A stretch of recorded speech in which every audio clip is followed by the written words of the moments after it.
Welcome to Reliability Matters, a podcast for the electronic assembly industry. Each episode covers topics related to reliability, best practices, and environmentally responsible assembly techniques, with insights from experts across the electronic assembly industry. Now, here's your host, Mike Konrad.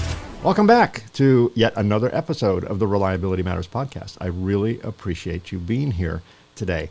And thank you all for your wonderful support. We're approaching 15,000 downloads. I celebrated when we hit 100, so you can imagine how I feel with coming up on 15,000. I really appreciate your support.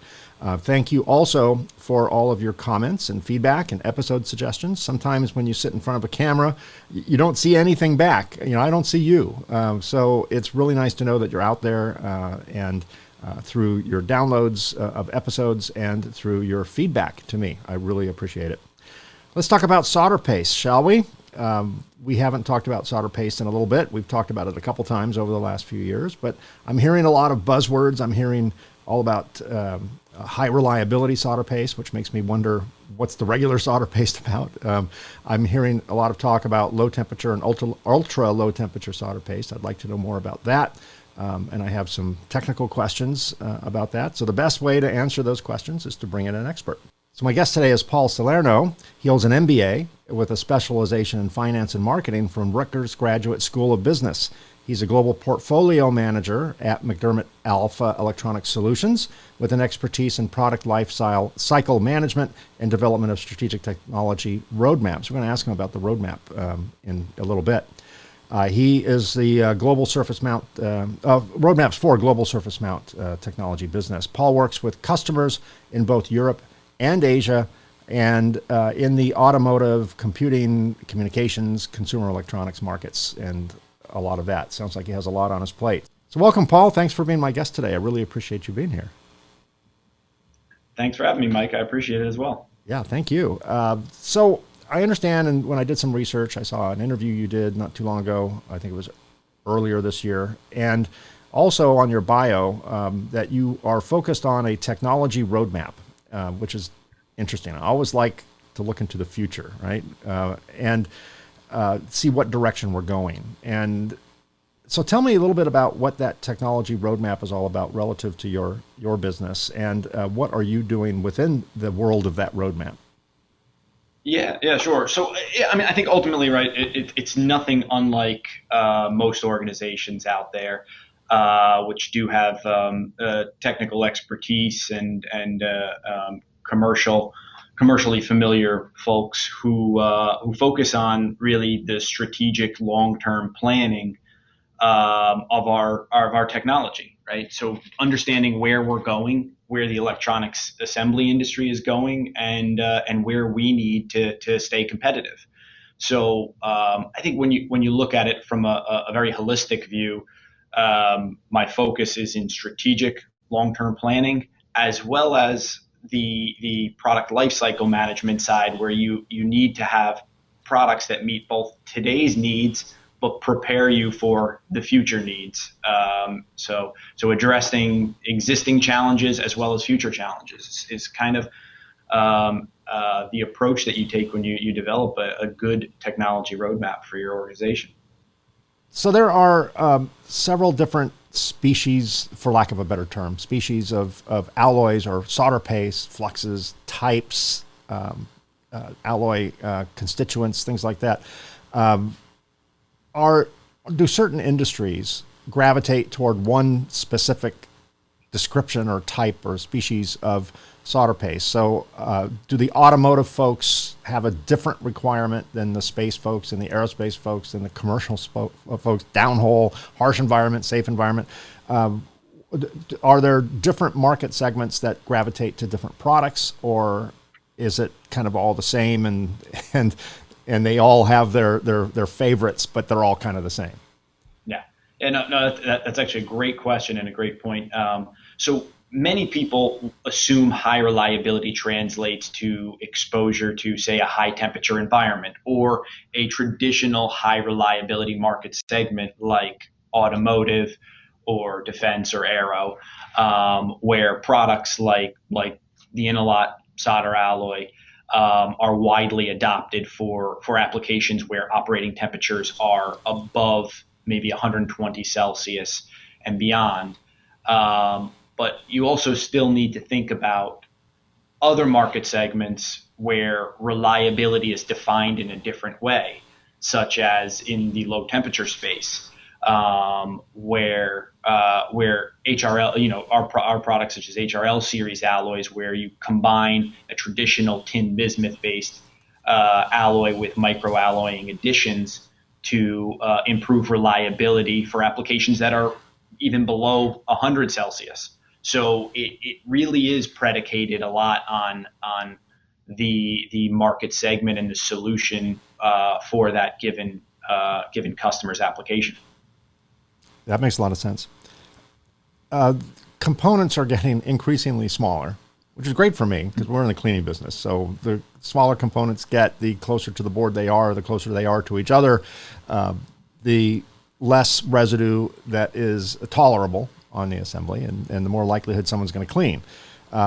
That separate with components, so that allows, that's an opportunity for business for anyone in the cleaning industry.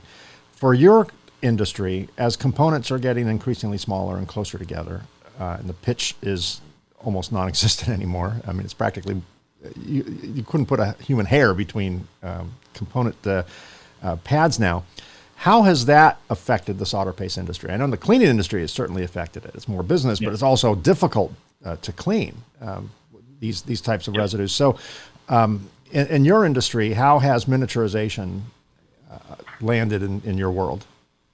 Yeah, no, so when we think of high reliability, there's certainly the thermomechanical side of it, which is driven primarily by the solder alloy.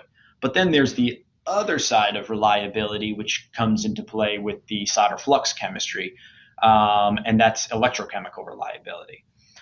So, by design, a solder flux is supposed to be corrosive, in the sense that it's supposed to clean and prepare the surface that it's going to be soldering for soldering. And so as we see these smaller, more densely designed packages and board designs, electrochemical reliability becomes more and more paramount. So designing a flux chemistry that's capable of withstanding the requirements of a finer pitched VGA component, or even covered components like bottom terminated components, where you have large areas of solder paste confined into a very small, tight space, electrochemical reliability becomes paramount. And so we've certainly had to rethink how you design chemistries for finer pitched applications. I was going to ask you this a little bit later in this conversation, but you mentioned BTC, so it's a pretty good segue.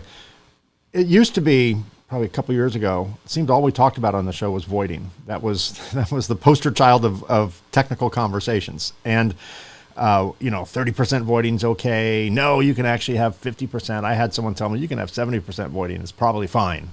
Probably fine doesn't really sell machines, but I get the context of it. Is voiding, so 2020, or is it still a relevant topic of conversation today? Is it still a concern? Is it still being chased by companies like yours to reduce it even further? Yep. Yeah. No, voiding is, if I had to pick top 5 conversations I have every single day, it's still out there. It's certainly there. Yeah. Voiding is paramount. The reasons behind that and the philosophical reasons behind that, we can debate that. But ultimately, our customers are driving us to lower voiding and reducing voiding levels.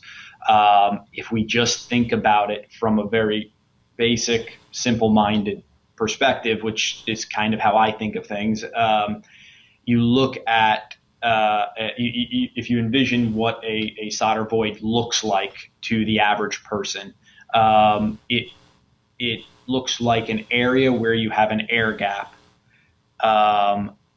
preventing a electrical contact, right? So you have an insulative type property in air, and you have a conductive metal in the areas where you don't have voiding. So in theory, right, lower voiding translates to better thermal management. But I don't believe, and I think the industry in itself has kind of come to the conclusion that that number can vary, right? And there really isn't an exact science as to what the target voiding levels should be. What I can tell you is that most of our customers would love zero voiding every day. And as a solder paste supplier, we focus a lot of our energy on mechanisms and ways that we can help reduce voiding. And some of it's in chemistry design, and some of it is in process design. And we work with our customers every day on helping to optimize voiding for their application.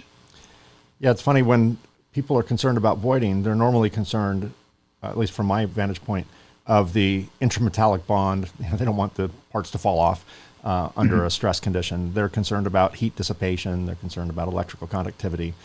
What a lot of people don't realize is there's another concern. If you have too much voiding, you got a lot of residue under that part. Because people think of a void as an absence of anything, and it is not a absence of anything. It's not a vacuum in that gap. It's usually flux residues. That's usually what's causing the void. That and air not being able to escape. But typically, if you were to pull a component off that has large voids on it, you'll find residue in those voids. And now, in many cases, it's benign because it's not spanning two conductors, right? So, other than maybe the chance of corrosion or something, you're not going to get an ECM event from that. But it could outgas out and migrate out and be problematic. So, from a voiding standpoint, from a contamination standpoint, the lower the voiding, the less entrapped volatiles underneath the component. From an ECM perspective, that's also a reason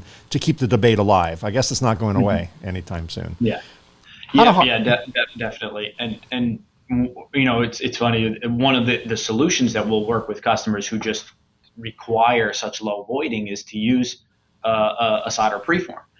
And because when you think about a solder paste, right, it's 50% metal alloy by volume, 50% flux. So if you can reduce the flux, which is the volatile outgassing generating the voiding during the reflow process, you can reduce that by using things like a solder preform, then that's an option for you. And it just depends on how important that is for you and what you're willing to add to your SMT process. Yeah. How do harsh environments affect solder paste selection process? And the reason I ask that is with Internet of Things, IoT, we're putting a lot of stuff out there that, we're putting electronics in things that have historically never had electronics in them. And then we're taking those things, as a wearable or in a car or, somewhere in the real world, the real harsh world. If I'm going to put something outside in a smart meter, for example, like electrical meter, or on a wearable or in a car, am I going to think differently about my solder paste selection than if something's going to live in an Amazon server farm? Yeah, absolutely. You should, right? When the automotive industry is certainly one of the leaders in this space in investigating what a saturated environment could do to a solder flux or solder paste residue.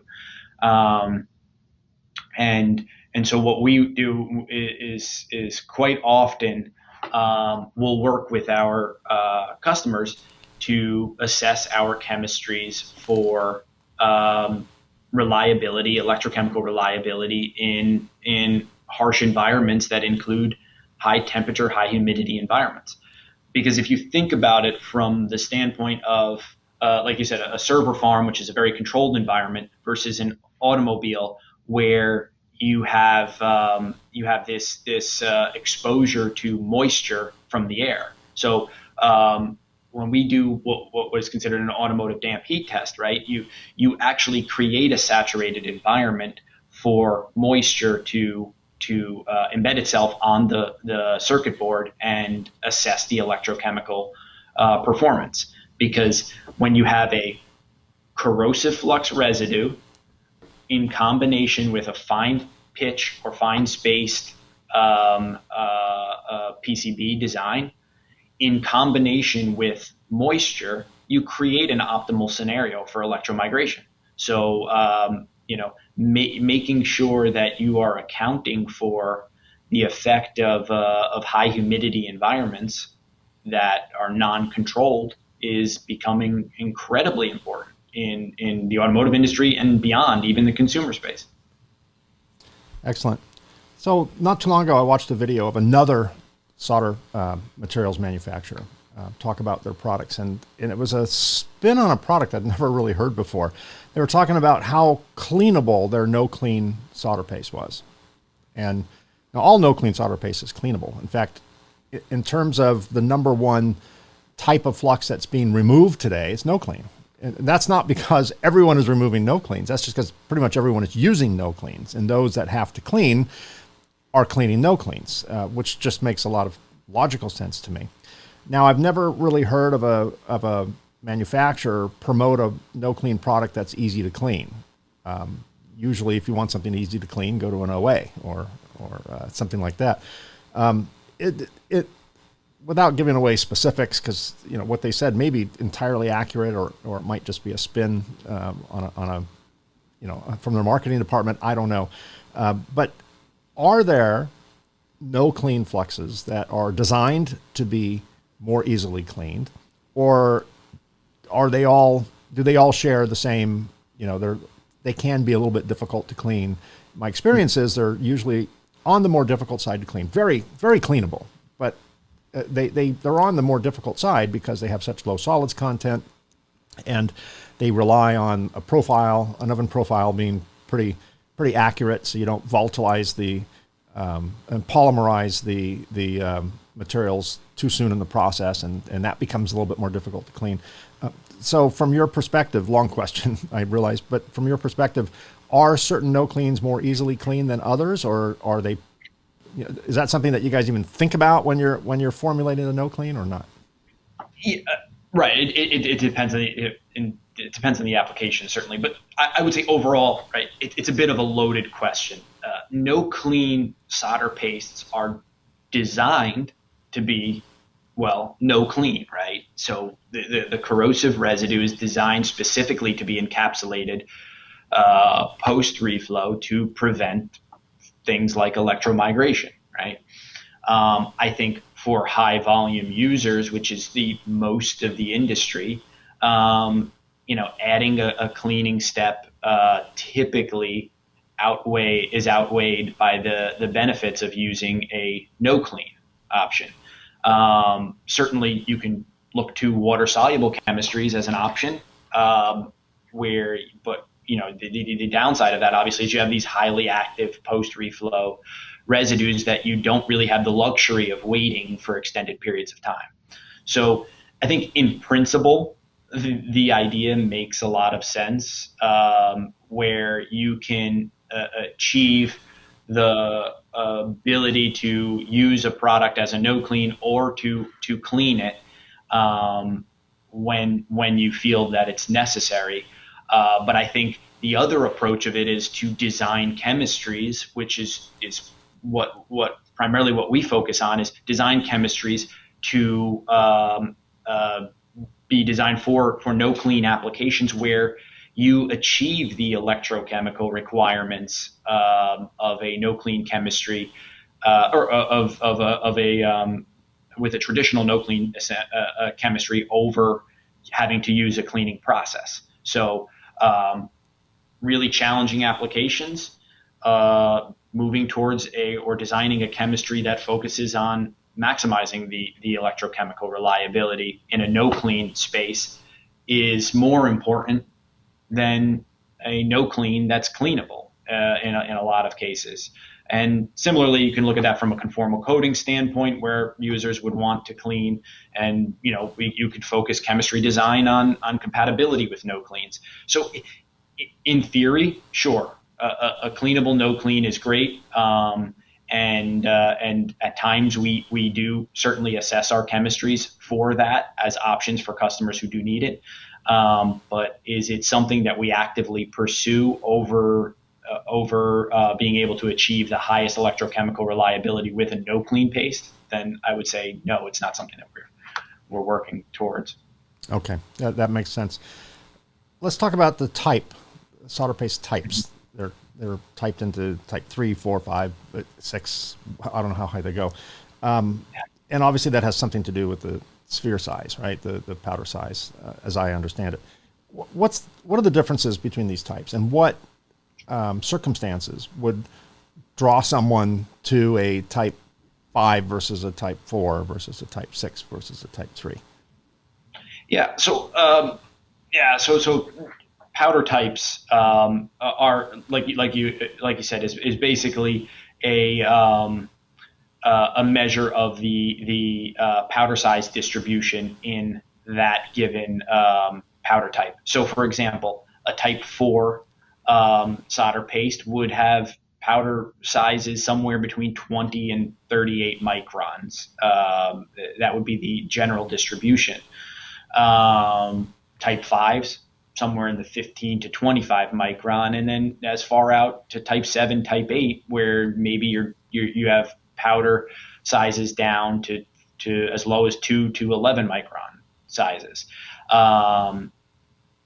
And I think the advantage, obviously, from the standpoint of the user, is for ultra fine feature sizes and smaller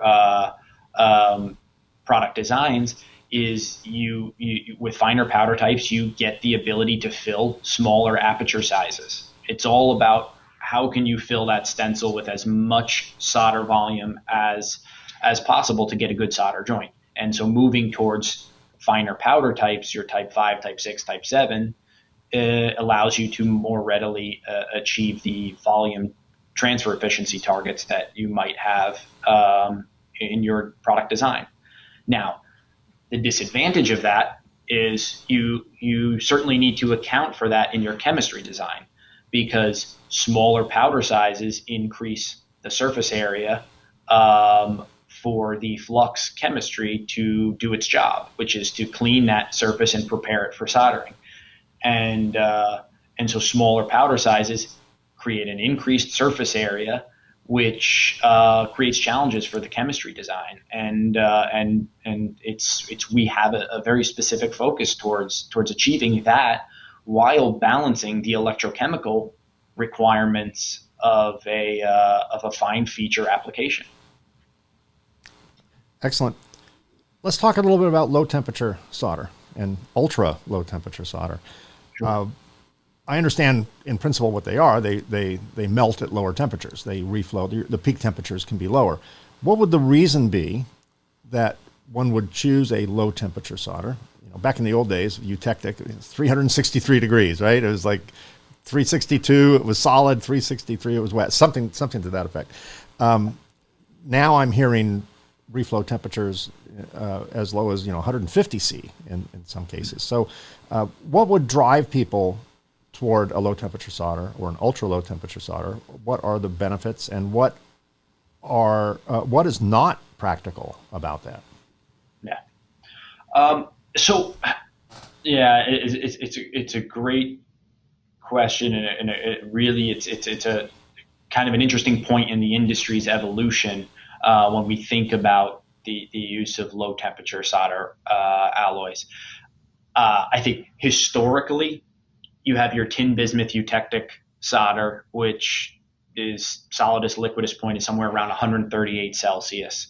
And they've been historically plagued by factors such as brittleness, which is why they weren't widely adopted in say, most consumer type applications where drop shot could be a requirement.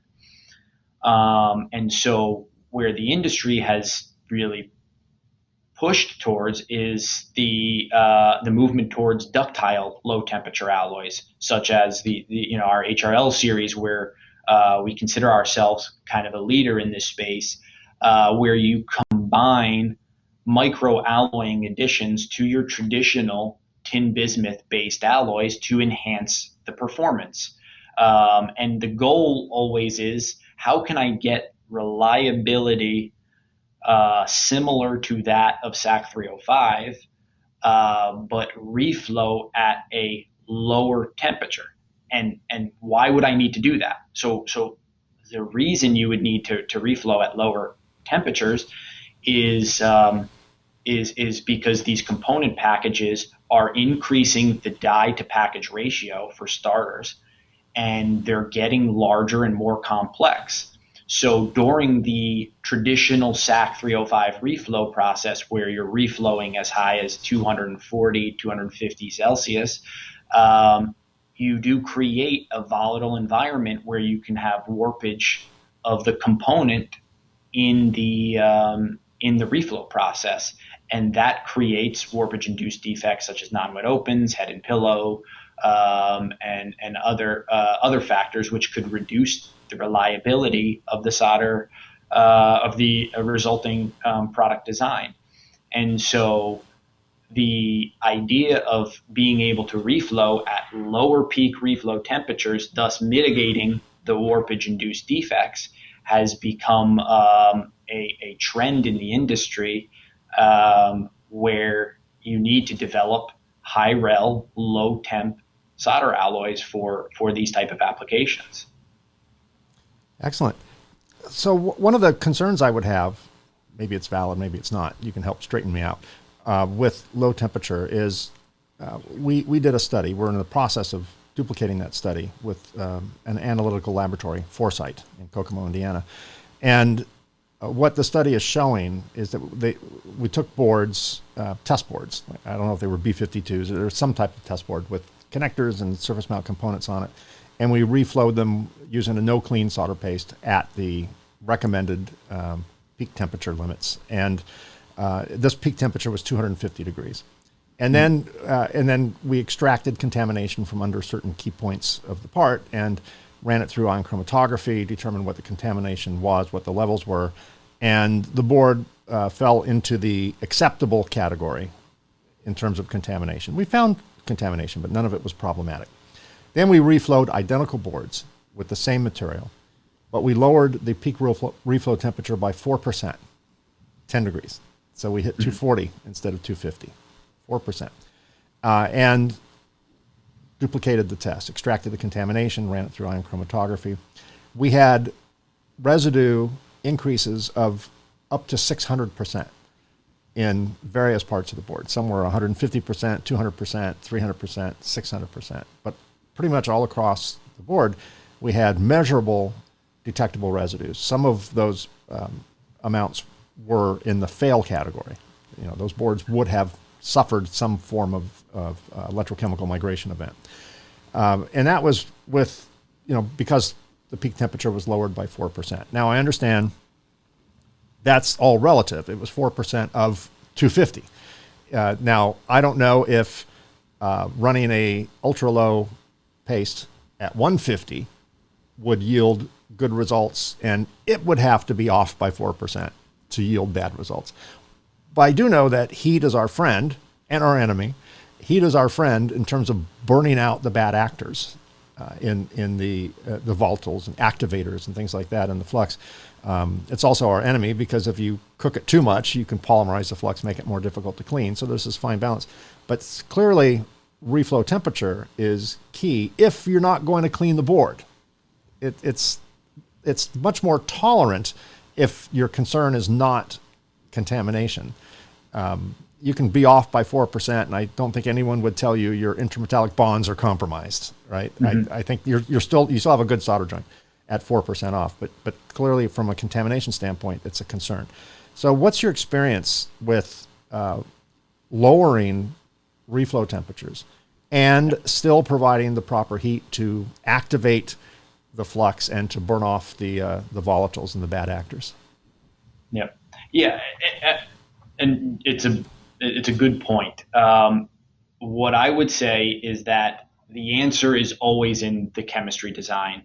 You cannot take a SAC reflow designed chemistry and use it with a low temperature alloy in a low temperature reflow process because of the exact reason you noted. You will have electrochemical issues because the activator packages are designed for higher temperatures, and therefore they're not effectively burning off and create challenges with electromigration. So when we develop next generation low temperature chemistries, we put a specific emphasis on designing for electrochemical reliability. So the chemistry design is completely different than what you would see in a traditional SAC 305 chemistry package.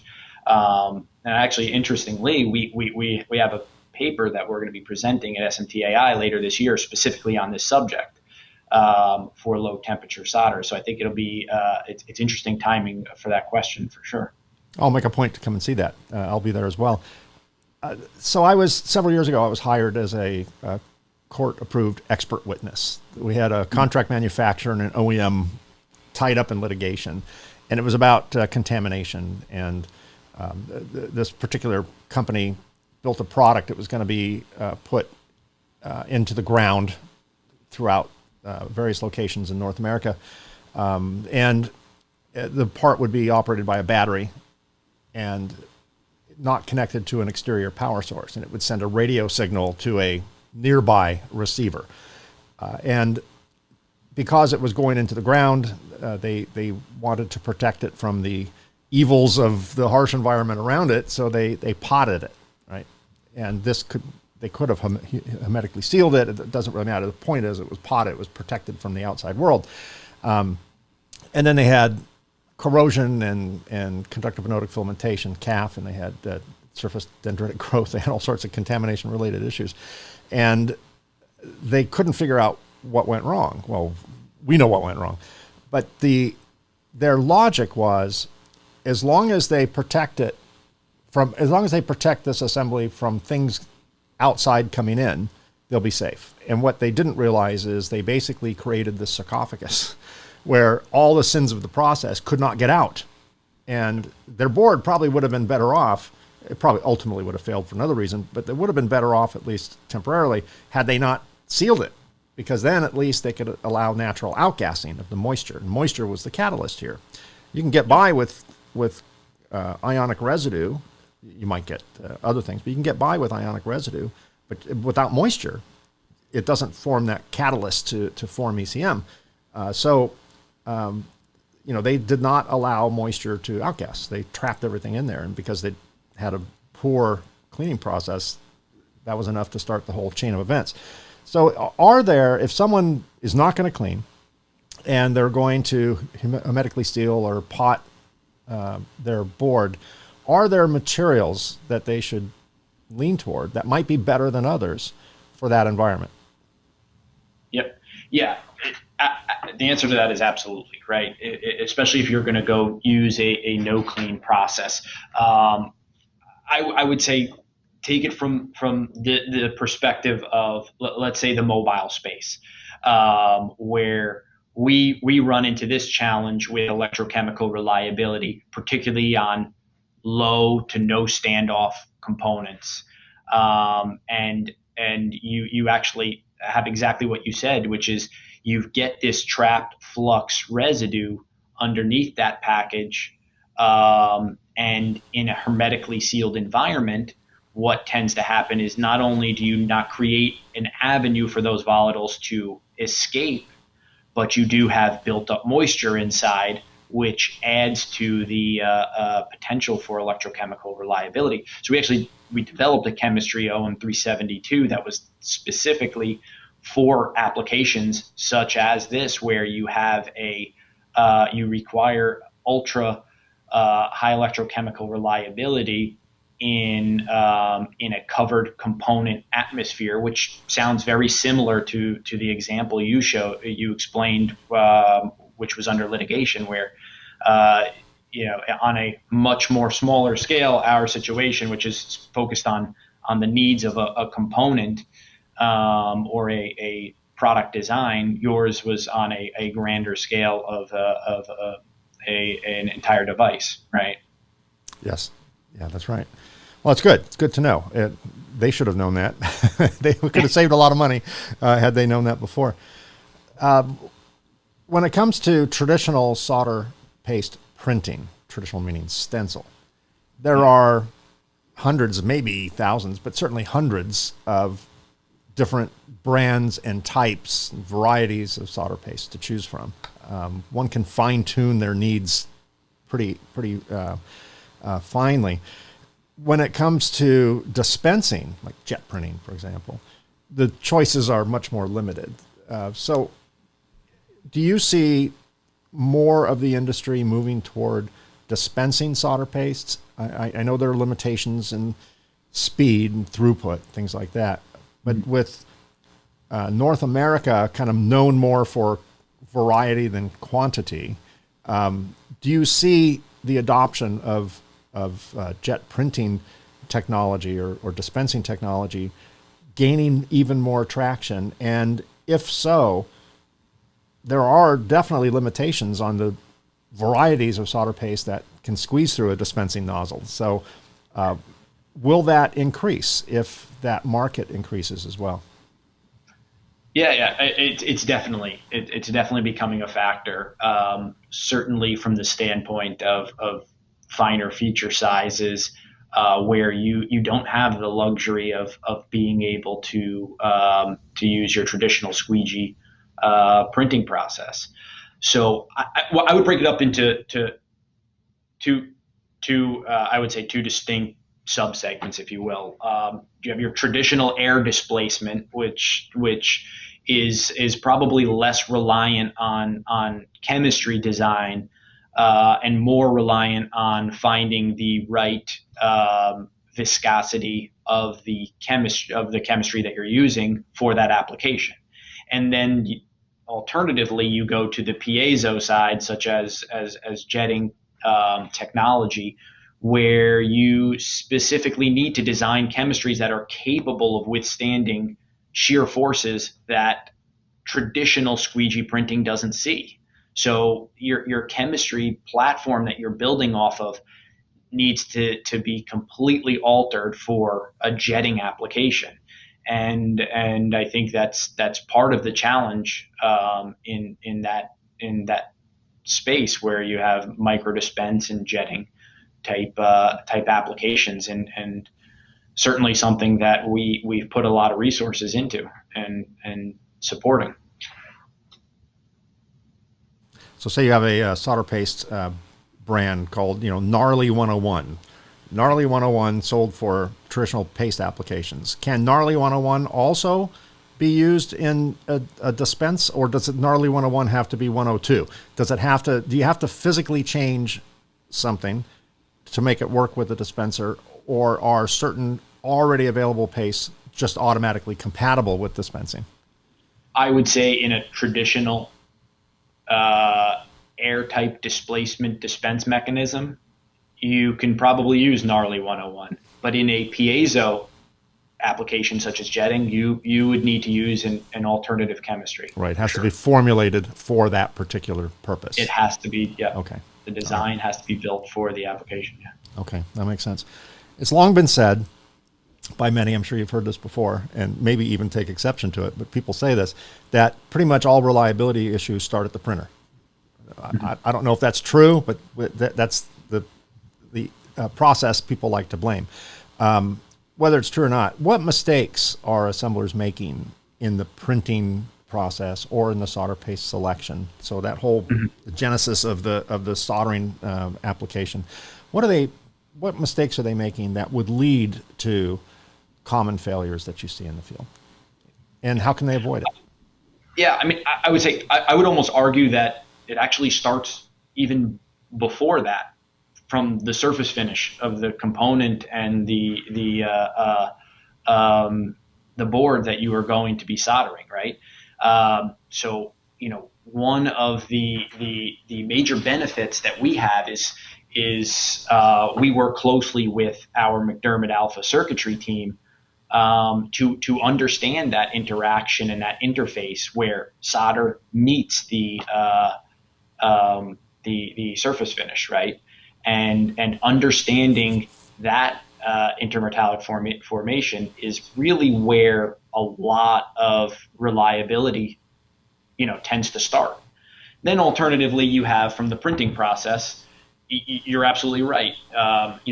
Targeting specific solder volumes, the ability of the chemistry to fill the aperture, the consistency and repeatability of solder volume are all incredibly important factors that generate a good intermetallic and a good resulting fillet, which leads to reliability in your end application post reflow.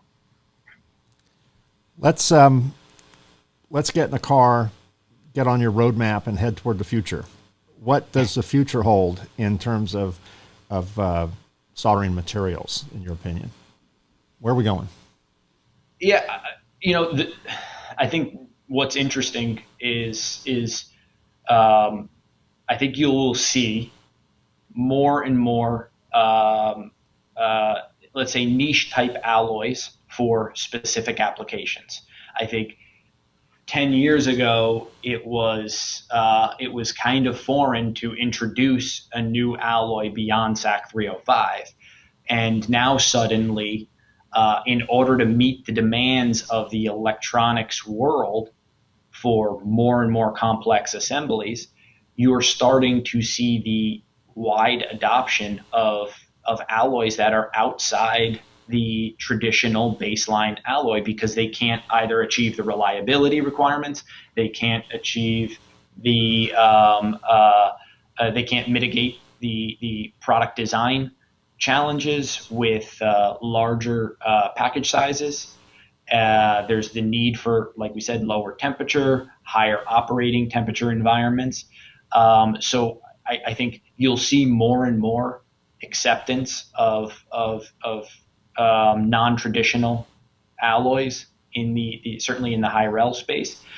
And I think there's also a massive movement towards greener technology, which is using the right alloying elements that are safe for the environment. And I think organizations are really accepting that and requiring it in many instances for their end applications. So the movement towards more greener technology, more environmentally friendly, combination of alloying, technology being accepted and more broadly adopted, and always, the industry is going to push us and guide us based on their end application or their market segment. So we have to think of things differently. The needs for automotive are not the needs for mobile, which are not the need for computing, and we have to approach each one of those segments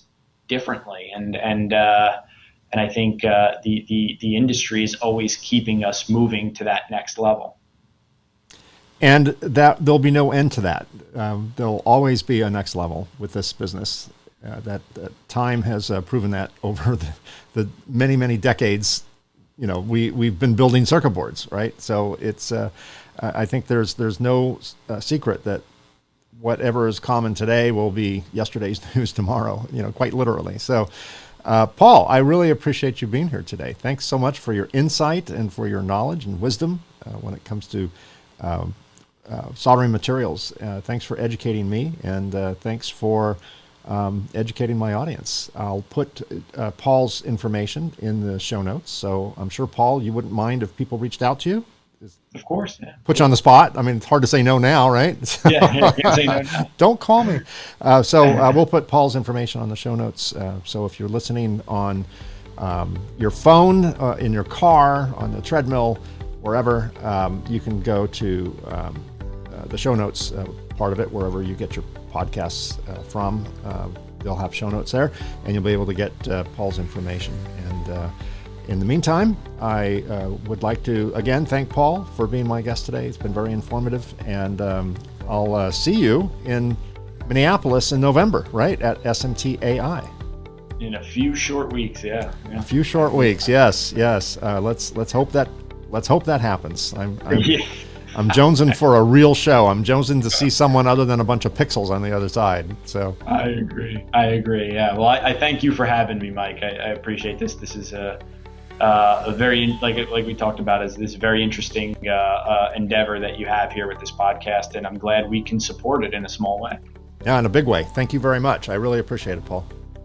Thanks, Mike. Thanks for listening or watching the Reliability Matters podcast. Be sure to subscribe to the podcast on your favorite podcast app, such as Apple Podcasts, Google Podcasts, Spotify, and so many more. Also, be sure to check out my other podcasts, including the Concept to Creation podcast, where I feature conversations with entrepreneurs within the electronic assembly space, and the Innovations in Technology podcast, where we discuss innovative products within our industry.